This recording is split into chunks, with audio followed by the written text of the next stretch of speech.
this video can get 5 likes within a week, then I'll have part 3 out sooner rather than later. So if you do, don't forget to hit the like button.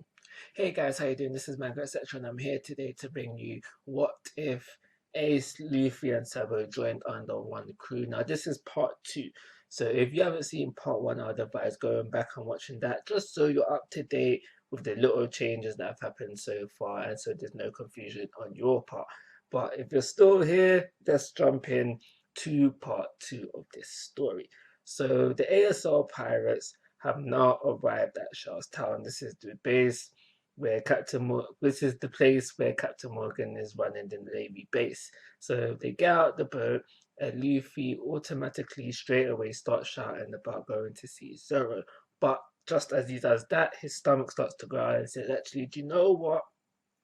Food first. So this is where Luffy and Kobe, just like in the original story, go to get food, but only this time they are also accompanied by Ace and Sabo. So at the restaurant, talk will still focus on Zoro and Morgan, and there will still be the reactions by the other people within the restaurant as well, panicking from hearing their names.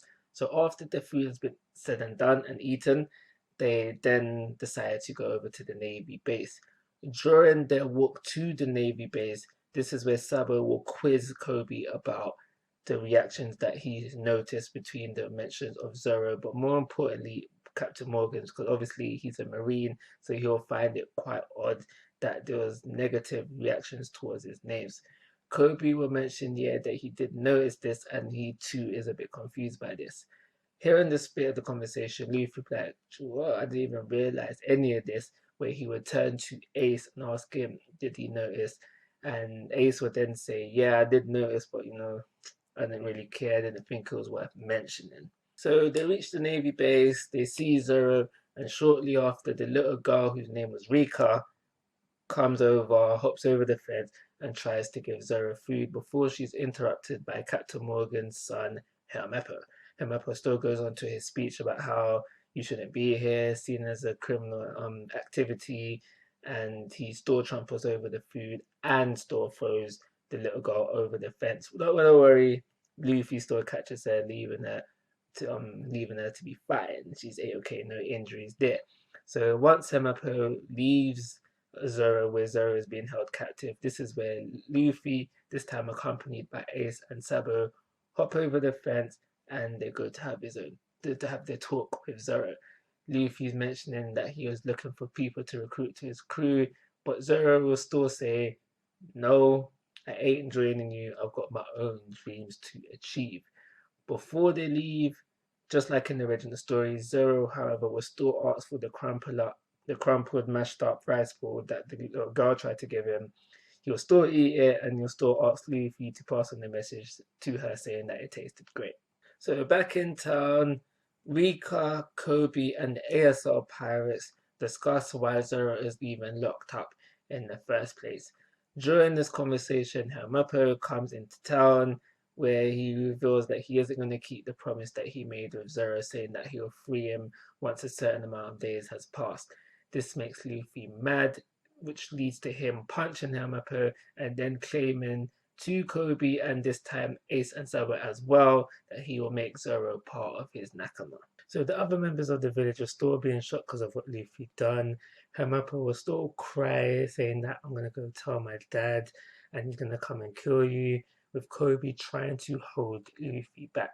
Sabo and Ace, on the other hand, just be calmly watching, thinking there's no need to get involved right now, no need to panic, everything's a-okay. After Helmeppo goes running off to Daddy, we will have Rika praise Luffy for what he just done. Shortly before her mum comes out of her house and tells Rika to come back in because she shouldn't be associating with the ASL pirates, simply because she's afraid of the drawback of what would happen if Captain Morgan found out about this. Because you need to remember, at the time, the whole town is afraid of Captain Morgan, even though he's a Marine. Luffy says goodbye to Rika before heading off to recruit Zoro to join his crew. Kobe still freaks out, saying this is a crazy idea, you shouldn't do it, and watches as Luffy walks off with Ace and Sabo by his side, watching as he walks off as well. This is where we meet Captain Morgan for the first time, with the scene ending off with Helmeppo coming to sulk to him. So this is where Luffy and Zoro have another talk, with Luffy asking Zoro to join the crew. However, Zoro is still saying no. So this is where Luffy decides to use blackmail. Having heard that Zoro uses swords to fight, he says that he'll go get his swords and use them as a bargaining chip, saying that he won't give them back unless he joins his crew. We flip back over to Captain Morgan's, who is now on top of his marine base with some other members of his unit, and they are putting up a statue of Captain Morgan. This is where we see more of the villainous side of Captain Morgan as he commits a few criminal acts here. One is the order to get the little girl Rika killed. Second one is attacking a member of his unit, and just the third and final one of him hitting his son. Luffy heads towards the marine base and uses his devil fruit ability to shoot himself towards the top. But in doing this, he causes the accident that breaks the statue of Captain Morgan. This angers Captain Morgan, and obviously he orders for the execution of Luffy. However, Luffy steals Captain Morgan's son and makes his way into the base in order to retrieve Zoro's swords. So before Captain Morgan can tell the Marines to pursue Luffy, another member tells Captain Morgan that there's something going on below. So once we look down below, we see not only Kobe this time, but Ace and Sabo are also present. Just before Kobe and Zoro have the speech that they have in the original storyline, there will be a slight change. So it'll start off like this. So Zoro will see Kobe, Ace, and Sabo and be like, you three are here as well. And Sabo will be like, don't get the wrong idea. We're just here to get Luffy back. We're just here to get our bro back. And then Zoro will be like, well, he's in there, where he gestures with his head, I guess, because he's tied up towards the Navy base. This is where the original speech will come back into play, with Kobe saying, we gotta get you out of here. Helmeppo is not going to keep his promise. They're planning to kill you as soon as possible. The most important part of Kobe's speech is where he announces that he's going to be an honest Marine, whereas he sees Captain Morgan as a corrupt Marine. He plans to be an honest Marine, all for justice and all that. But yeah, this is the most important thing to come out of his speech before he initially still gets shot. So back with Luffy, he's still making his way through the base, trying to find these swords. As he's making his way through the base, he does at one point ask Helmeppo, yo, where are these swords? And Helmeppo is like, alright, cool, I'll tell you, they're in my room. And this is where he then turns around, using Helmeppo as a shield, to make his way to Helmeppo's room. So back outside, Kobe is still alive. He didn't die from getting shot. Sabo makes his way over to Kobe to check over the wound, see if everything's a-okay, or just see if he can do anything about it. Ace looks over to the direction of where the shot came from, with Zoro saying that they should run away. They need to get out of there ASAP. Kobe will explain that they ain't going nowhere. They came to save, well, he came there to save Zoro, so he's not going anywhere until he's achieved this. This is where Marines start to arrive, and they all aim their guns at them in attempts to kill them. So back in Helmeppo's room, Luffy has finally made it to the room, and he sees 3 swords there. He doesn't know which one is Zoro's, so he asks Helmeppo, who's actually fainted at this time, which sword is Zoro's. During this time, he can also hear the commotion outside, so he looks out the window and sees what's about to take place. This is where he decides to grab all 3 swords and use his devil fruit ability to put himself in the line of fire. So obviously during this time outside, we have Captain Morgan, who has ordered his men to shoot, and as they are about to shoot, this is where Zoro has a flashback to the promise that he made when he was a little boy. So Luffy lands in the way of Ace, Sabo, Kobe, and Zoro, and takes the bullets. And because of this devil fruit ability, they bounce off of him. Everybody's in shock, obviously, because they have not seen the devil fruit ability before this moment in time. Luffy then turns to Zoro with the 3 swords and asks Zoro, which one of these is yours? And Zoro will respond to him, they're all mine.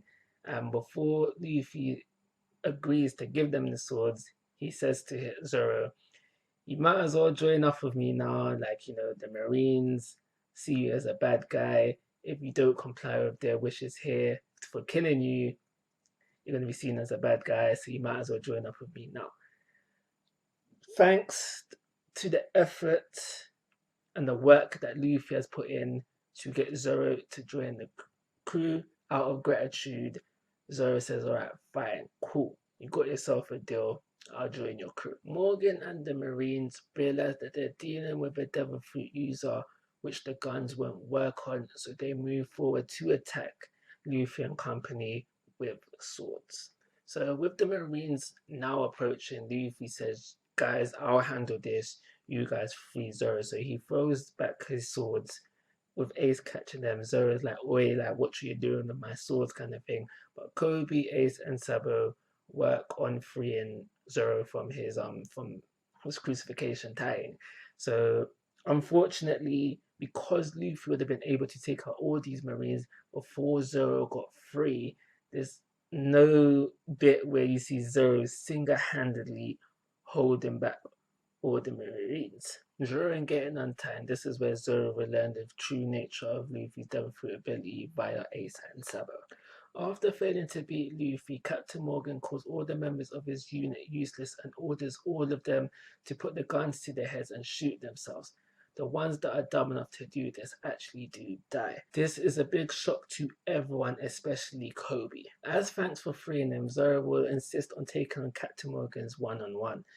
Zoro won't have a hard time fighting with him, but he will stop mid-fight with Captain Morgan's to have the same speech he should have had when he was holding off the Marines with Luffy, talking about how he has his own dream to follow. He wants to become the #1 swordsman, and that if Luffy's dream interferes with his dream, then he's basically gonna kill him, kind of vibe. Luffy will still respond the same way, saying that how he would expect nothing less from Zoro. If he's going to be the Pirate King, then he should by default have the #1 swordsman on his crew. So Hermepo still tries to break up the fight by threatening to kill Kobe, but this time Captain Morgan's is too wrapped up fighting Zoro to even attempt to hit Luffy.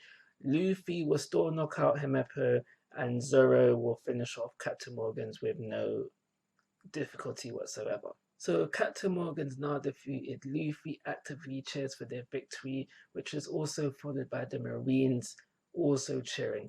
This confuses Luffy, but Kobe, Sabo, and Ace rightly so guessed that they are probably only cheering because Captain Morgan's was ruling out of there. Zoro thinks due to not eating for 9 days, but this is quickly fixed within the next scene, which takes place in Rika's house. Rika's mum has cooked for them as thanks for saving the town. So now with his belly full, Zoro asks what's next for the crew. Luffy responds as he doesn't know what's next, and Sabo would turn to Ace, leaving it to him to explain. Ace would then go on to say that they will gather some more crew members before heading towards the Grand Line. Kobe will show concern about them heading towards the Grand Line and also asks Luffy, once everything is said and done here, once they go their separate ways, or they remain friends, to which Luffy will respond, yeah, we'll still remain friends. Shortly after this is when the Marines come and they basically say to the ASL pirates that we're grateful that you helped save the town and everything, we're grateful that you took out Captain Morgan for us, but at the end of the day, you guys are still pirates, so basically you gotta go now. And with no problems, with no arguments from them, they get up and start to walk out. As they're walking out, the Marines will ask Kobe, like, yo, aren't you with them as well? And just to make it seem like there isn't, we'll still get the Luffy and Kobe fight, where Luffy just wails on Kobe, which convinces the Marines that he's clearly not with them. So once the ASL pirates have walked out of Rika's house and start to make their way back to the docking, this is where Kobe asks, can you join the Marines? To which they accept. So back at the docks where they left the boat, Ace is looking over to Luffy like, yo, bro, why did you leave the barrel with our money and treasure in it unattended? It's your job to look after it. With Luffy responding, since when? No, it's not. Before a proper argument can break out, this is where Kobe comes back to give his final goodbye.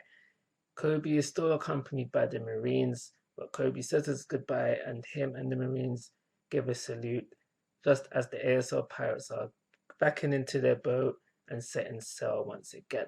And this is where I'm going to leave off part 2. So because we didn't achieve our like campaign in part 1, I significantly lowered it for part 2. So if we can get 5 likes, just a measly 5 likes within a week, then the following week after that, I will have part 3 out, and I will put the exact dates on display right now on the screen so there's no confusion. But all we need to do for part 3 to be out sooner rather than later is just get 5 likes within a week. Let's go. So, like always, guys, I'm asking for your thoughts and opinions. If you haven't already, please subscribe to my YouTube channel. But most importantly, take care. Have a nice day.